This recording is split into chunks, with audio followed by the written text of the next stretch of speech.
Cómo solo 20 años después de que acabara la Gran Guerra nos volvemos a meter en otra guerra mundial. Una guerra mundial que tiene consecuencias que van a cambiar el mundo, sus relaciones internacionales, incluso cuáles son las potencias que lo dominan.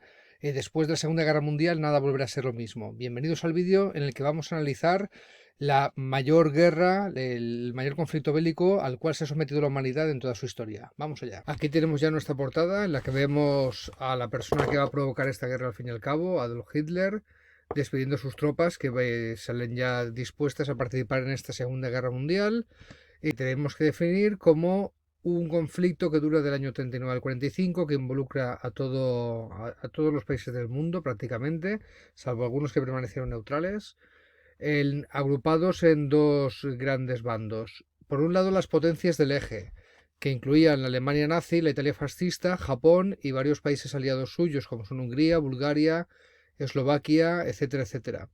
En cuanto a el otro bando, serán las potencias aliadas, en la cual vamos a encontrar a Francia, al Reino Unido de Gran Bretaña, a la URSS y desde el año 1941 a Estados Unidos. Varios países aliados de estas potencias también entrarán en la guerra, ¿no? Sobre todo países de Sudamérica. España, después de la guerra civil, en la cual habrá recibido apoyo del Eje, el bando vencedor de los fascistas de Franco, al principio del conflicto va a ser no beligerante, es decir, quiero que gane el Eje, pero no participo en la guerra, y después cambia el estado de neutral a neutral, es como que me da igual quién gane la guerra, poco antes de que esta vaya a acabar. ¿Por qué ocurre la Segunda Guerra Mundial? ¿Cuáles son sus causas? Tenemos que retrotraernos al impacto de la Primera Guerra Mundial, el resentimiento que hay en Alemania por los tratados de paz, lo cual provoca el ascenso del nazismo y lo cual provoca también el resentimiento en general en países como Italia, pues que se busque los fascismos como una de las posibles soluciones. Esto lo hemos estudiado en la unidad anterior. Este ascenso de los fascismos y de los nacionalismos se explica también por el miedo a una revolución comunista. Ha triunfado en 1917 la revolución en la Unión Soviética y el movimiento obrero en países como Italia ya hemos visto que está muy fuerte, lo cual hace que las clases medias y altas tengan un miedo fundado a una revolución comunista porque los movimientos obreros están muy fuertes en sus países y buscan soluciones apoyando a los fascismos. También otra causa es la debilidad de las democracias. Por un lado, las democracias clásicas parlamentarias consolidadas de Europa, que venían a ser Francia y Reino Unido, quieren evitar una nueva guerra a cualquier precio. Habíamos hecho después de la Primera Guerra Mundial la Sociedad de Naciones, un organismo internacional, un gran parlamento mundial en que los países, en teoría, iban a resolver los conflictos con diplomacia, hablando, renunciando a la guerra. Todo eso se va al garete. Estados Unidos nunca es miembro de la Sociedad de Naciones, la ONU no se le deja ser, y cuando triunfan los gobiernos fascistas no quieren tener mucho que ver con la Sociedad de Naciones y poco a poco la institución va perdiendo sentido y peso. Y por otra parte también está el aislacionismo tradicional de Estados Unidos. La gran potencia del momento está en política exterior, metida en sí misma, no quiere involucrarse en los asuntos que afectan a Europa y está permaneciendo al margen en lo que es ascenso de los fascismos, posibles revoluciones comunistas, etcétera, se refiere.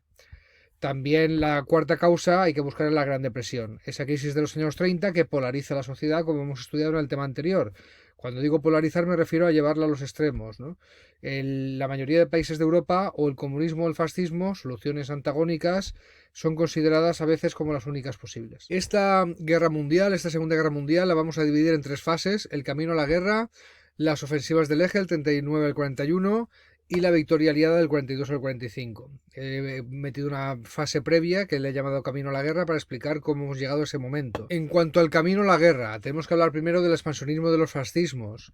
Japón va a ocupar Manchuria, va a entrar en una guerra con China que va a empalmar con la guerra mundial y va a conquistar con su imperialismo muchas naciones del Pacífico. Italia va a invadir Etiopía en el 35, va a conquistar Albania en el 39 y Alemania, ya hemos dicho en la unidad anterior, que tiene un proyecto pangermanista de unificar todos los territorios de habla alemana. En el 36 ocupa la región de Renania, la del Ruhr, con su ejército, que si recordamos que fue desmilitarizada en el Tratado de Versalles. Es decir, Hitler está rompiendo ya de facto el tratado que puso fin a la Primera Guerra Mundial. No lo reconoce, y no reconocerlo, el resentimiento que ha creado en Alemania ese de Tratado de Versalles, es una de las causas que explican por qué el propio Hitler está en el poder. Así que este movimiento puede ser considerado hasta lógico. En el 38 se produce en la Anschluss. Anschluss es una palabra en alemán que significa anexión, unión. Y eso es lo que hace con Austria, el otro país independiente de habla alemana. En Austria hay muchos partidarios del nazismo y se ve con buenos ojos la posibilidad de incorporarse al Reich, ¿no? al imperio alemán. De hecho, hay una especie de referéndum que gana la opción de anexionarse a Alemania, de incorporarse al Reich por abrumadora mayoría, y las tropas alemanas entran en Austria sin ninguna resistencia y entre los vítores de la población austríaca. Así que difícilmente podemos hablar de una ocupación, es una anexión. En el 39, en el 38 también, Hitler tiene que su próximo objetivo es anexionar la franja de los Sudetes. Es una zona germanoparlante que había caído en Checoslovaquia, vecina a Alemania. Y luego está el tema de la Guerra Civil Española, en la cual está combatiendo un bando de inspiración fascista, el del general Franco, contra el gobierno democrático de la República Española. Las potencias van a firmar un tratado, todas, Inglaterra, Alemania, Italia, Francia, para no intervenir en la guerra. Esto lo impulsan sobre todo Francia e Inglaterra porque tienen mucho miedo de que se extienda la guerra. Y ya vamos a ver cómo Francia e Inglaterra en este momento van a intentar evitar la guerra a toda costa. Hacen un acuerdo que enseguida Italia y Alemania lo van a romper, no de manera pública, pero se lo van a saltar para apoyar al bando sublevado de Franco, mientras que la URSS, al ver que han hecho esto las potencias fascistas, pues va a dar su apoyo al gobierno republicano. Aquí tenemos que hablar, en esta fase de camino a la guerra, de la política de apaciguamiento. ¿Esto qué es? Pues cuando decimos que el Reino Unido y Francia están intentando apaciguar a Hitler, se trata de aceptar sus demandas, o por lo menos parte de ellas, negociar con Hitler con la intención de intentar apaciguarlo, de intentar ponerle paz, de intentar calmarlo para evitar la guerra, porque son conscientes del peligro que hay. ¿Por qué se da esta política de apaciguamiento? Podemos buscar estas causas en el electoralismo. La opinión pública, tanto en Francia como en Gran Bretaña, era absolutamente contraria a una guerra. Estaba muy fresco el recuerdo de la Primera Guerra Mundial. Todo el mundo tenía familiares que habían muerto en la Primera Guerra Mundial. No quieren una guerra. Saben que si se produce una guerra, si se muestran beligerantes ante los fascismos y de alguna forma se entienden que provocan una guerra, esto les va a pasar factura en sus elecciones. Electoralmente serían castigados. Así que es una de las razones por las que quieren apaciguar a Hitler. La otra es la contención del comunismo. Las clases medias europeas consideran a los fascismos como un mal menor ante el riesgo revolucionario en ese momento. Y esto se refleja también en los gobiernos que eligen. Así que Hitler no era visto tan malo, de una forma tan mala en esta época, como lo que para estas clases medias y altas podía significar una revolución comunista en sus países. El Acuerdo de Múnich de 1968, fruto de esta política de apaciguamiento, hace que el Reino Unido y Francia respeten que Alemania ocupe solamente los Sudetes. Y solamente los Sudetes. Hitler en ese momento se compromete a detener ahí sus ansias expansionistas. Spoiler, será mentira. No se va a detener ahí. De hecho, al año siguiente, después de haber ocupado los Sudetes en virtud del Acuerdo de Múnich, Hitler va a ocupar el resto de Checoslovaquia. En la foto esta, que es la más representativa de este momento de la política de apaciguamiento, tenemos a Chamberlain, el primer ministro de Reino Unido, que nada más aterrizar en avión en Inglaterra, después de haber firmado el acuerdo de Múnich, agita el papel en el que se firmó el acuerdo proclamando que ese acuerdo significa que haber conseguido la paz en nuestro tiempo. El hombre se lo creía de verdad, pero no fue así. Es muy paradigmático lo que le dijo su rival político, el entonces líder de la oposición, Winston Churchill, cuando dijo que ha elegido Chamberlain, el gobierno de Chamberlain, entre el deshonor y la guerra, ha elegido el deshonor y vamos a tener también la guerra. Y esas palabras de Churchill serían proféticas porque así fue. Hitler, además, como no se detiene ahí sus ansias expansionistas, quiere recuperar el territorio que Alemania perdió en la Primera Guerra Mundial dado a Polonia. Otra vez, dentro de su proyecto pangermanista, es una zona del Estado polaco en la que hay mayoría de población alemana. Y quiere entrar, pero claro, eso le deja muy cerca de la Unión Soviética. Y además Polonia tiene un acuerdo con Francia y Reino Unido para proteger su independencia. Esto quiere decir que si Hitler invade Polonia, en virtud de ese acuerdo que tiene Polonia con Reino Unido y Francia, estará arriesgándose a que le declaren la guerra. Y antes de ir a la guerra y de evitar tener el posible frente de la Unión Soviética, Hitler firma un pacto con Stalin, el pacto de no agresión nazi soviético, también conocido como pacto Ribbentrop-Molotov, porque era el nombre de los dos ministros de Asuntos Exteriores de Alemania nazi y de la Rusia soviética que firmaron este acuerdo, ¿no? Este se dio en 1969 y en virtud de este pacto de no agresión, Alemania va a poder invadir una parte de Polonia sin que la Unión Soviética se oponga. La Unión Soviética va a poder controlar Finlandia, los estados bálticos y el este de Polonia sin que Alemania se oponga. Y Stalin tenemos que pensar que lo aceptó en este momento porque estaba preocupado por lo que suponía la amenaza alemana. Pero también Stalin tenía que ver que el resto de potencias europeas no podía contar con su apoyo. Estaban todo el rato con una retórica anticomunista, con mucho miedo a que se produjera esa revolución comunista en sus países, e incluso viendo a un bestia como Hitler o a un fascista como Mussolini como una opción preferible a lo que significaba la Unión Soviética. Entonces Stalin entiende que ante una amenaza alemana no le van a apoyar ni Francia ni Inglaterra. Así que decide firmar este acuerdo, o sea, un poco para ganar tiempo y un poco para salvaguardarse ante un posible ataque alemán. Aunque los historiadores coinciden en que Stalin nunca se fió de este pacto y sabía que Hitler lo iba a romper tarde o temprano. Hitler, por fin, en virtud de este acuerdo, invade Polonia el 1 de septiembre de 1939, una fecha importante porque es cuando empieza la Segunda Guerra Mundial, dado que en virtud del acuerdo que hemos mencionado antes, Francia e Inglaterra declaran la guerra a Alemania. La segunda fase, en realidad primera de la guerra, ya es una fase en la que las potencias del eje realizan una ofensiva tremenda, una serie de ofensivas que tienen éxito. Esta fase la llamamos la de la Blitzkrieg, en alemán guerra relámpago, una técnica militar rápida, contundente, de mucho bombardeo a la retaguardia y para luego invadir con carros blindados, con infantería mecanizada que rompe las líneas enemigas. Y estas primeras ofensivas de Blitzkrieg son un auténtico éxito militar. Alemania conquista Polonia, Dinamarca, Noruega. Winston Churchill se convierte en primer ministro del Reino Unido, promete no rendirse ante Alemania. Francia y los Países Bajos caen rápidamente bajo el poder alemán.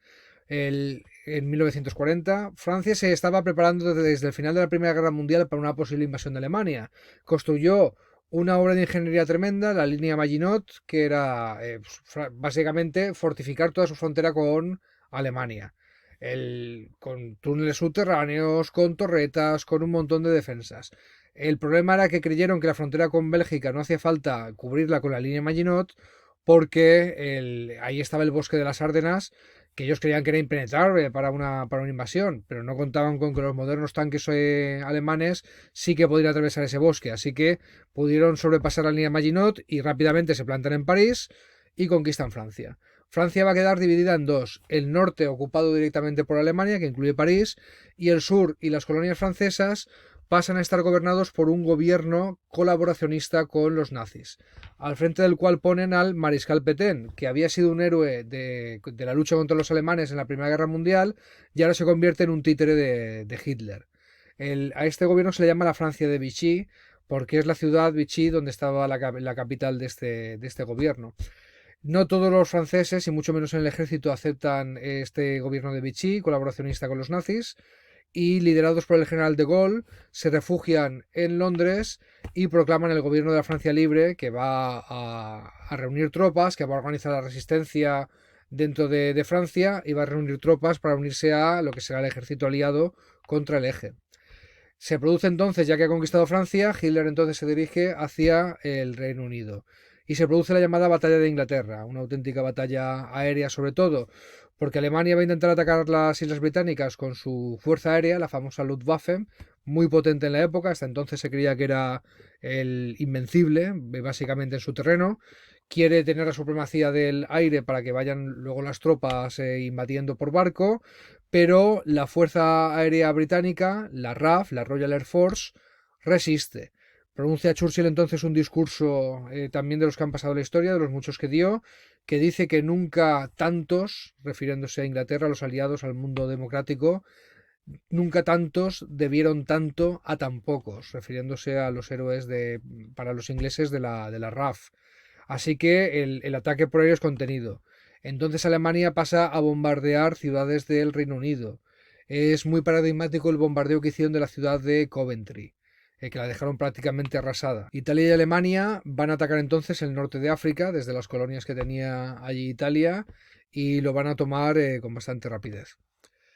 Aquí os dejo unos memes porque el tema de la línea Maginot, el fracaso de la línea Maginot después de cómo se lo ocurraron y de años de planificándola y que la creían inexpugnable, no da para un meme, da para un montón y no me he resistido a poneros aquí varios porque es uno de esos episodios de en qué narices estabas pensando. Seguimos con estas ofensivas del eje de la segunda fase y una vez Hitler entiende que tiene el dominio de la Europa continental, se gira hacia su enemigo número uno, a pesar de que tenía un pacto de no agresión con él, que es el comunismo que representa la Unión Soviética. Entonces, como no piensa que no tiene que preocuparse ya de un frente occidental, conquistada Francia y con Gran Bretaña siendo bombardeada constantemente y Hitler dando por perdida la guerra para Inglaterra, se gira hacia la Unión Soviética y abre el frente oriental. En 1941 invade la Unión Soviética para intentar ocupar las ciudades principales. El Ejército Rojo frena en agosto de ese año el avance alemán, que al principio es muy potente, en la ciudad de Leningrado. ¿Y qué ocurre cuando intentas conquistar Rusia? ¿Qué le pasó a Napoleón cuando intentó conquistar Rusia? Que no contaba con el invierno. Y el mayor estratega que ha tenido el mayor valor del ejército de Rusia siempre ha sido el general Invierno. Y al igual que Napoleón, esas ansias imperialistas de Hitler se toparon con la realidad climática extrema de Rusia en esta época, lo cual ocasionó más de 2 millones de muertos entre el 41 y el 44 que duró el asedio alemán en el frente oriental. Luego, en esta segunda fase, estalla la guerra del Pacífico. Japón, que estaba conquistando un montón de islas, un montón de posesiones del continente asiático, piensa que solamente Estados Unidos puede parar su expansión en el Pacífico. En diciembre de 1941 bombardea la base militar estadounidense de Pearl Harbor, confiando en su superioridad militar y pillando por sorpresa totalmente al ejército de Estados Unidos, que no se esperaba un ataque. Esta base que está en las islas de Hawái, retratada aquí en esta recreación, pues pilla a Estados Unidos por sorpresa. Estados Unidos, ante esta agresión directamente en su territorio, declara la guerra a Japón. Como Japón tenía acuerdos con la Alemania nazi y la Italia fascista para defensa mutua en caso de ataque, cuando Estados Unidos declara la guerra a Japón, Alemania e Italia se la declaran a Estados Unidos. Así que es el momento en que Estados Unidos entra en la Segunda Guerra Mundial del bando de los aliados, con todo su poderío militar, lo cual desequilibra la cosa. Antes de que esto se produzca, me ha parecido curioso poneros algunas obras de arte que, sobre todo de personas de la comunidad judía, que en Estados Unidos estaban ya empujando la opinión pública de su país para animarles a participar en la guerra, para intentar concienciar del peligro que representaba Hitler y el avance del fascismo, y que pensaban que una potencia democrática como Estados Unidos no podía quedarse al margen.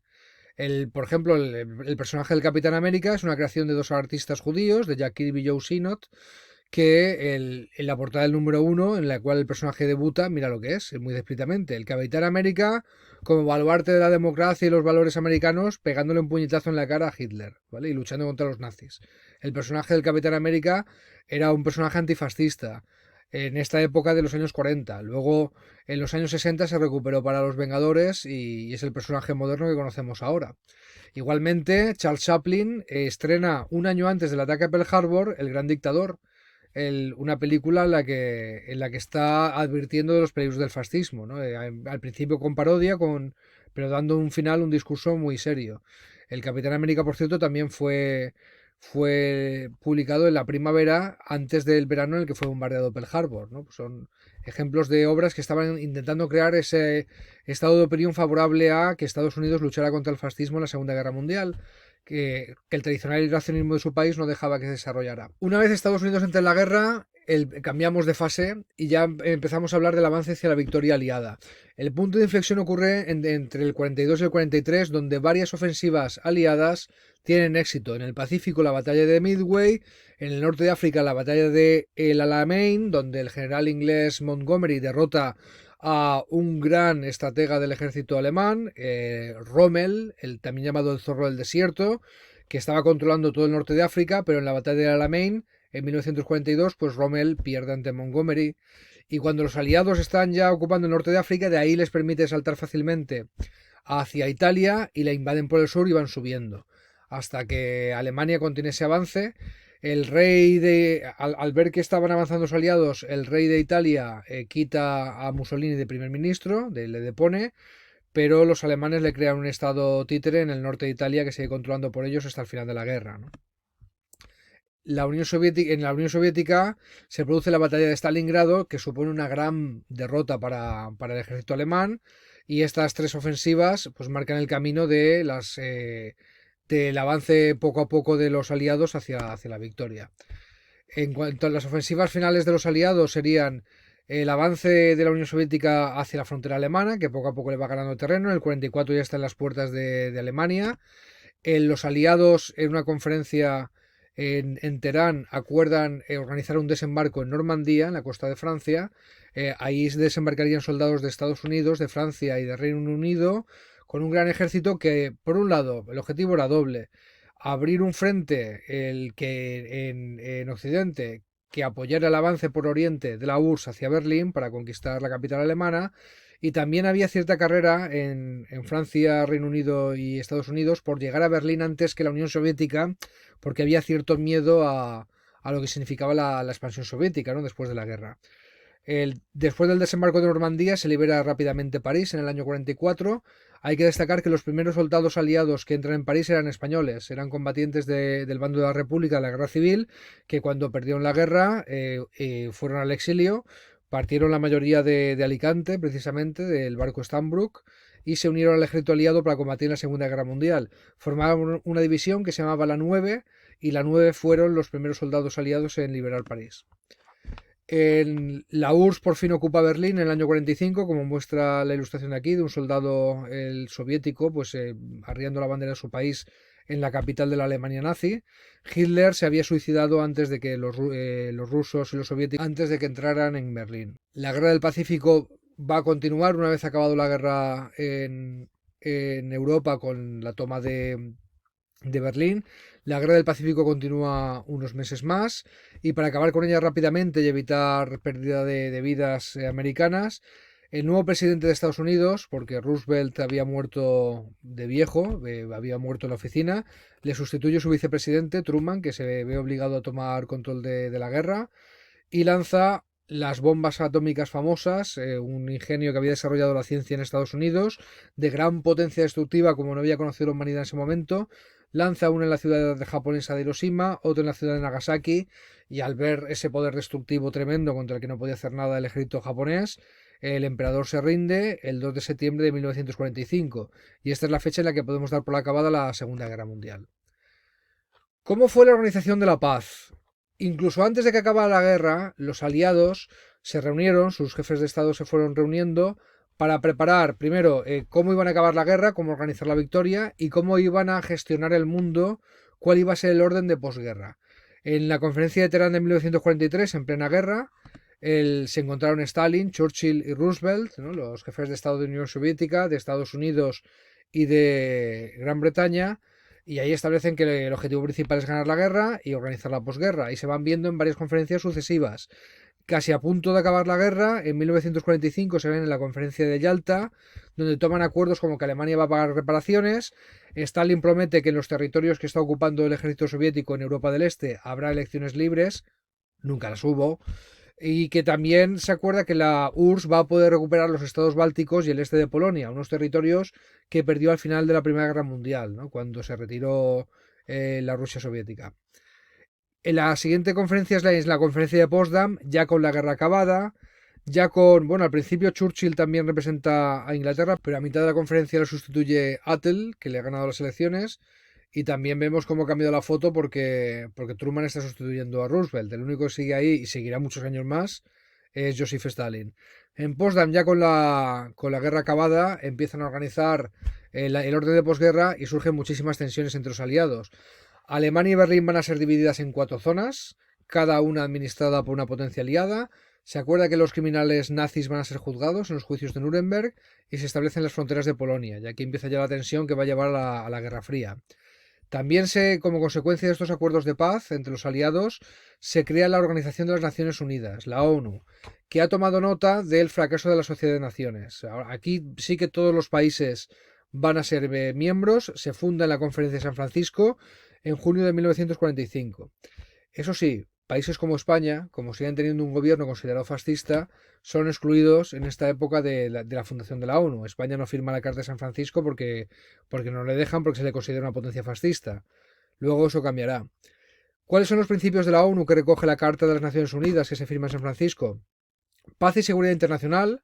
Para unirse a las Naciones Unidas, un país se va a tener que comprometer a resolver las disputas internacionales pacíficamente, por medios pacíficos y diplomáticos. Se reconoce el derecho a cada nación a la autodeterminación, y esto va a ser clave para entender por qué después de la Segunda Guerra Mundial se produce la descolonización, se acaban los imperios coloniales europeos. Se reconocen los derechos individuales, lo cual va a llevar enseguida a la creación de otro documento importante, la Declaración Universal de los Derechos Humanos, y se establece el principio de cooperación pacífica entre naciones, lo cual va a llevar a la creación de organismos internacionales especializados. Por ejemplo, el Organismo Internacional de las Naciones Unidas para la Cultura y la Ciencia es la UNESCO. El Organismo Internacional para la Salud es la Organización Mundial de la Salud, la OMS.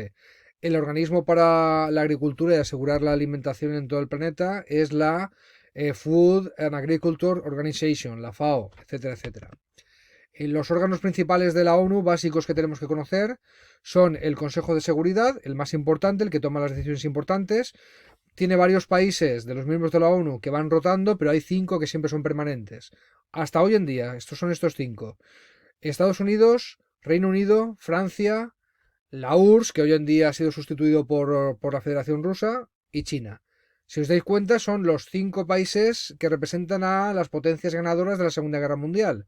Hoy en día Alemania es un país muy importante a nivel mundial, pero no es miembro del Consejo, no es miembro permanente del Consejo de Seguridad de la ONU. Lo cual es un anacronismo, ¿no? Y Alemania debería estar si consideramos que es perfectamente uno de los 5 países más importantes del mundo ahora mismo, pero no está. Estos 5 miembros permanentes tienen además derecho de veto. Pueden anular, parar o posponer cualquiera de ellos una decisión que haya tomado la Asamblea de las Naciones Unidas o el propio Consejo de Seguridad.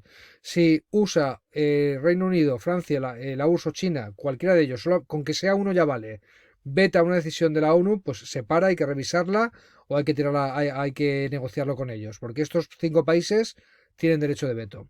La Asamblea General, que bueno, en estas fotos veis arriba una reunión del Consejo de Seguridad, y esta es la sala de la Asamblea General, en donde están representados todos los países miembros de la ONU por el principio de un país un voto. Hace recomendaciones y el otro órgano administrativo sería la Secretaría o el Secretariado, ¿no? El Secretariado de la ONU, que es un secretario general, que es la persona que representa a la organización. Ya por último vamos a ver las consecuencias de esta Segunda Guerra Mundial. La Segunda Guerra Mundial tuvo consecuencias demográficas en la población, no solamente por las pérdidas humanas, que podemos contar alrededor de 60 millones de muertos, sino también de los desplazamientos de personas. Alrededor de 40 millones de personas no van a perder la vida, pero van a cambiar de lugar de residencia, van a moverse debido a cambios de fronteras, liberación de prisioneros, etcétera, etcétera. También podemos ver consecuencias morales. El trauma que deja la guerra en los supervivientes, después de contemplar atrocidades que no se habían visto nunca en la historia de la humanidad, como se ven el Holocausto, los campos de exterminio y concentración nazis, el bombardeo de ciudades. Aquí veis, por ejemplo, cómo queda Dresden, ¿no? Si los nazis prácticamente arrasaron la ciudad de Coventry, se dice que la ciudad de Dresden, que estaba considerada la Florencia de Alemania, era una ciudad bellísima, quedó coventrizada por los aliados. Lo mismo que le hicieron los nazis a Coventry, lo hicieron los aliados con Dresden, que quedó destrozadísima. Pues todo esto llevó a la creación de un nuevo concepto legal, el de crímenes contra la humanidad, y también eventualmente la creación del Tribunal Internacional de Justicia de La Haya. La guerra también tuvo consecuencias económicas. Para empezar, al igual que cuando acabó la Primera Guerra Mundial, las comunicaciones de Europa, sus granjas, sus infraestructuras productivas están destruidas. Estados Unidos se va a convertir, se consolida como la mayor potencia económica del planeta, entre otras cosas porque ha sido, durante la guerra, incluso antes de intervenir, el principal proveedor de armas a los aliados.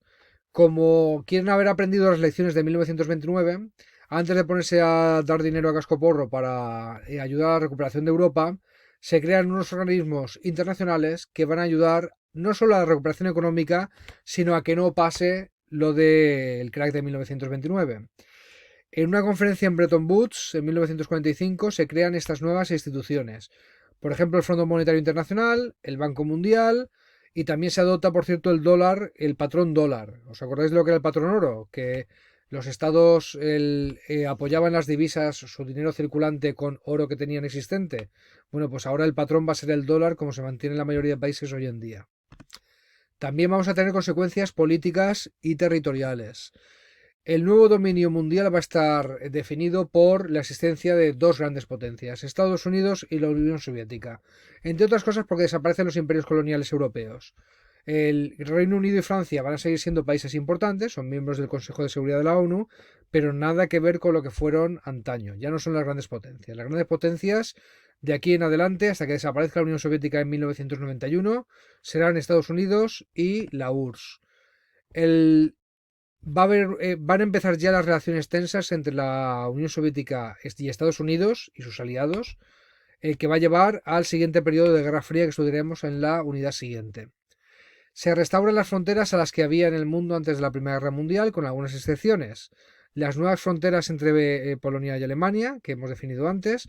Si veis en este plano, esta parte de aquí amarilla era donde está hoy en día Kaliningrado, que era la Prusia Oriental. Parte de por lo que Hitler quería conquistar el este de Polonia era porque su país se había quedado en dos. Esta zona amarilla era del Reich, era de Alemania en tiempos de Hitler, y se había quedado aquí el corredor de Danzig, ¿vale? Una franja de tierra que era de Polonia que dejaba la Prusia Oriental de Alemania aislada del resto de Alemania. Hitler quería unificarlo. Bueno, pues al acabar la guerra, la zona de Kaliningrado se va a quedar como parte de la Unión Soviética, hoy en día todavía es parte de Rusia. Danzig, Gans va a quedar en Polonia y esta parte de Polonia occidental pues se la va a quedar el Estado polaco. También la URSS va a recuperar todas las tierras que perdió al salirse de la Primera Guerra Mundial en aquella conferencia de paz de Brest-Litovsk que firmó Trotsky. Va a recuperar Besarabia, unos territorios de Rumanía, va a recuperar parte de Finlandia, etcétera, etcétera. Hay algunos cambios territoriales que estudiaremos en la parte de la Guerra Fría. Por ejemplo, cuando se ha conquistado la península de Corea al Japón del Eje, se va a dividir en dos zonas, una del norte controlada por la Unión Soviética y una del sur por Estados Unidos.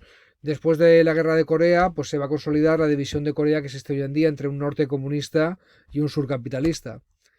En cuanto a los regímenes políticos en Europa Occidental después de la Guerra Mundial, va a ver cómo se restauran las democracias parlamentarias capitalistas en la mayoría de países. En otros como Portugal y España pues hay dictaduras. Y en Europa Oriental se va a producir el auge en esos territorios que había ocupado el Ejército Rojo al conquistar terreno a los nazis. El auge de las llamadas democracias populares, que son dictaduras comunistas bajo control de la Unión Soviética. Y con esto hemos terminado el tema. Os dejo aquí 3 definiciones de palabras nuevas que hemos visto. Y os dejo también las preguntas de control de este vídeo que tenéis que contestar en Aules, ¿vale? Recordad que para contestar las preguntas de control no tenéis que consultar ni libro, ni internet, ni nada. Tenéis que buscar las respuestas tal y como yo las doy en este vídeo para que podamos comprobar que se ha visto y se ha entendido adecuadamente. Pues hasta aquí el vídeo de toda la materia de la unidad 7 de la Segunda Guerra Mundial. Seguimos.